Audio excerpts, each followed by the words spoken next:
तुम कहते हो कि तुम धार्मिक हो, तुम धार्मिक नहीं, तुम धंधेबाज हो। तुम्हारा धर्म एक दुकान है जहां मोक्ष बिकता है और आस्था बेची जाती है। तुम भगवान को पूजते हो, तुम भगवान को नहीं, अपने अपने डर को पूजते हो। तुम स्वर्ग का लालच करते हो ताकि तुम्हारे भीतर का लोभी मन शांत हो सके। तुम नियमों का पालन करते हो ताकि तुम्हारे भीतर का डरपोक मन सुरक्षित महसूस कर सके। क्या भगवान को तुम्हारी आरती की जरूरत है? क्या अल्लाह को तुम्हारी नमाज की जरूरत है? क्या ईसा मसीह को तुम्हारी प्रार्थना की जरूरत है? नहीं, जरूरत तो तुम्हें है, लेकिन तुम इतने अंधे हो गए हो कि यह भी नहीं देख सकते। तुम अपनी जरूरतों को भगवान का नाम दे देते हो। तुम अपनी कमजोरियों को छिपाने के लिए धार्मिकता का मुखौटा पहन लेते हो। तुम्हारा धर्म तुम्हारी मुक्ति का रास्ता नहीं है, तुम्हारा धर्म तुम्हारी जेल है। धर्म एक आध्यात्मिक व्यापार है। तुमने धर्म को एक व्यापार बना लिया है और तुम्हारे गुरु उसके सबसे बड़े दुकानदार हैं। ये गुरु तुम्हें भगवान का डर दिखाते हैं ताकि तुम उनकी दुकान पर आते रहो। वे तुम्हें स्वर्ग का लालच देते हैं ताकि तुम अपनी सारी कमाई उन्हें दे दो। तुम धर्म के नाम पर पाखंड करते हो और वे तुम्हें धर्म के नाम पर बेचते हैं। तुम्हारी आस्था कोई प्रेम नहीं है, वो एक निवेश है। तुम सोचते हो कि तुम पूजा पाठ करके भगवान के खाते में कुछ जमा कर रहे हो ताकि मरने के बाद तुम्हें उसका ब्याज मिल सके। तुम अपने पूरे जीवन में लाभ हानि का हिसाब करते हो और मरने के बाद भी यही करते हो। क्या तुम्हें सच में लगता है कि भगवान एक महालेखाकार है जो तुम्हारी हर आरती और हर चढ़ावे का हिसाब रखता है? अगर ऐसा है तो तुम्हारा भगवान बहुत छोटा है, बहुत कमजोर है। क्या तुम्हारे भगवान को तुम्हारी जरूरत है? नहीं, जरूरत तो तुम्हें है, लेकिन तुम अपनी जरूरत को ही अपने धर्म का नाम दे देते हो। तुमने धर्म को एक बाजार बना दिया है जहां हर कोई अपनी अपनी दुकान खोलकर बैठा है। एक कहता मैं तुम्हें मोक्ष दूंगा, दूसरा कहता नहीं, असली मोक्ष तो मेरे पास है, और तुम गधों की तरह उनके पीछे भागते रहते हो। तुम्हें यह भी नहीं पता कि मोक्ष तुम्हारे भीतर है। नैतिकता का बोझ और स्वतंत्रता का अभाव। तुम्हें सिखाया गया है कि क्या सही है और क्या गलत, लेकिन किसने सिखाया है? समाज ने। तुम्हारे समाज ने तुम्हें एक नैतिक ढांचे में बांध दिया है ताकि तुम विद्रोह न कर सको। तुम्हें सिखाया गया है कि तुम्हें क्या खाना चाहिए, क्या पहनना चाहिए, कैसे बोलना चाहिए, और तुम सब भेड़ बकरियों की तरह उन नियमों का पालन करते हो। क्या तुम्हारी अपनी कोई सोच नहीं? क्या तुम्हारे भीतर कोई आवाज नहीं?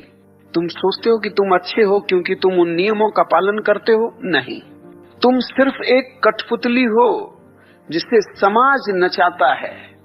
तुम्हारी नैतिकता तुम्हारी अपनी नहीं है, ये समाज की है। जब तुम्हारी नैतिकता तुम्हारे भीतर से आती है तो वह धर्म बनती है, लेकिन जब वह बाहर से थोपी जाती है तो वो एक बोझ बन जाती है जो तुम्हें मार डालती है। तुम अपनी स्वतंत्रता को धर्म के नाम पर खो देते हो। तुम अपनी रचनात्मकता को नियमों के नाम पर दबा देते हो। तुम अपनी सच्ची पहचान को एक धार्मिक पहचान के पीछे छिपा लेते हो, और जब तुम ऐसा करते हो तो तुम एक खाली शरीर बन जाते हो जिसके भीतर कोई आत्मा नहीं होती। तुम्हारी तथाकथित नैतिकता ने तुम्हें सिर्फ एक डरपोक और झूठा इंसान बनाया है। तुम दिन भर वही करते हो जो समाज तुमसे कहता है, और रात को अकेले में वही करते हो जो तुम्हारा मन चाहता है। ये दोहरी जिंदगी तुम्हें अंदर से मार डालती। तुम न तो पूरी तरह से अच्छे हो पाते हो और न ही पूरी तरह से बुरे। तुम बीच में लटके रहते हो और यही तुम्हें बेचैन और दुखी रखता है। धर्म विभाजन का सबसे बड़ा कारण, तुम हिंदू हो, तुम मुस्लिम हो, तुम सिख हो, तुम ईसाई हो, और तुम सब एक दूसरे से नफरत करते हो। क्यों? क्योंकि तुम्हारे धर्मों ने तुम्हें बांट दिया है। तुम्हारा धर्म तुम्हें एक दूसरे से जोड़ने के बजाय एक दूसरे से लड़ने के लिए बना। तुम भगवान के नाम पर लड़ते हो, लेकिन तुम्हें प्रेम का मतलब भी नहीं पता। तुम स्वर्ग के लिए लड़ते हो, लेकिन तुम्हें धरती पर जीने का मतलब भी नहीं पता। तुम्हारा धर्म सिर्फ एक पहचान है जो तुम्हें दूसरों से अलग करती है, और जब तुम अपने धर्म को बहुत ज्यादा महत्व देते हो तो तुम अपनी इंसानियत को भूल जाते हो। तुम भूल जाते हो कि हम सब एक हैं, हम सब एक ही ईश्वर की संतान हैं। एक ही धरती के वासी हैं, लेकिन तुम्हारा धर्म तुम्हें ये नहीं बताता। वो तुम्हें सिर्फ ये बताता है कि तुम दूसरों से अलग हो, दूसरों से बेहतर हो। और जब तुम खुद को दूसरों से बेहतर समझने लगते हो तो तुम नफरत से भर जाते हो। तुम्हारी नफरत तुम्हें मार डालती है और तुम्हारे साथ साथ दूसरों को भी। तुम धर्म के नाम पर न जाने कितनी हत्याएं कर चुके हो, न जाने कितने मासूमों का खून बहा चुके हो। और जब तुम ये सब करते हो तो तुम्हें लगता है कि तुम भगवान का काम कर रहे हो। क्या तुम्हारा भगवान इतना क्रूर है? तुम्हारे धर्मगुरु तुम्हें बताते हैं कि तुम्हारा धर्म ही दुनिया का सबसे महान धर्म है। तुम इस पर विश्वास करते हो और फिर दूसरे धर्मों के लोगों से नफरत करते हो। तुम एक दूसरे के मंदिरों, मस्जिदों और चर्चों को तोड़ते हो और सोचते हो कि तुम भगवान को खुश कर रहे हो। ये कैसी मूर्खता है? क्या भगवान को तुम्हारी सुरक्षा की जरूरत है? क्या भगवान इतना कमजोर है कि वो खुद को नहीं बचा सकता? नहीं, भगवान को तुम्हारी सुरक्षा की जरूरत नहीं है, लेकिन तुम्हें अपनी नफरत की सुरक्षा की जरूरत है और तुम अपनी नफरत को धर्म का नाम दे देते हो। जागो, तुम्हें धर्म नहीं, जागृति की जरूरत है। जागो और देखो कि तुम्हारे भीतर क्या है। क्या तुम्हारे भीतर प्रेम है या नफरत? क्या तुम्हारे भीतर शांति है या बेचैनी? क्या तुम्हारे भीतर संतोष है या लालच? अगर तुम्हारे भीतर शांति और प्रेम है तो तुम्हें किसी धर्म की जरूरत नहीं है। तुम पहले से ही धार्मिक हो। लेकिन अगर तुम्हारे भीतर नफरत, बेचैनी और लालच है तो तुम्हें किसी धर्म की जरूरत नहीं है। तुम्हें सिर्फ एक चीज की जरूरत है और वह है खुद को जानना।